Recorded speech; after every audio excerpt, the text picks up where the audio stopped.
Moja kati ya pengo kubwa ambalo Yanga hawalizungumzi na naona kama ameliziba, alafu wanahisi kama ameliziba, ni kukosekana kwa Clement Mzize.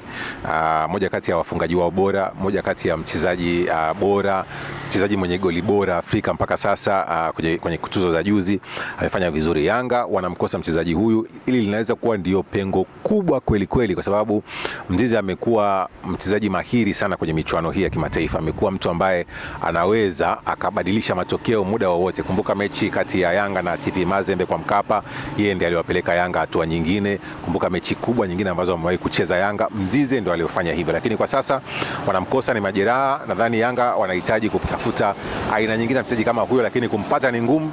Ndio maana unaona usajili mkubwa wa Yanga wamefanya kwenye eneo la mbele la ushambuliaji, kuhakikisha kwamba wanapata nafasi ya Mzize na Zibwa. Lakini mpaka sasa kukosekana kwa Mzize kunaweza kuwa kosti mno Yanga, na kunaweza kuwakosesha aina nyingi ya magoli. Wachezaji wa Yanga wengi ambao wanafanya saizi ni wachezaji viungo, ambao kwenye mechi za kimataifa kama Al Ahly huwezi kumuona mchezaji kiungo akifunga goli. Amewahi kufunga mara moja Pacome kwenye mechi ya Al Ahly kwa Mkapa, lakini nadra sana kuwashuhudia wachezaji kama wakifanya vizuri. Mchezaji kama Mzize ni mchezaji ambaye unategemea kwenye nafasi 4 za wazi anaweza akafunga 2-3, lakini kumkosa ni pengo kubwa, na naamini Yanga kwenye hiyo wanajutia kwa kasi, lakini hataki kusema.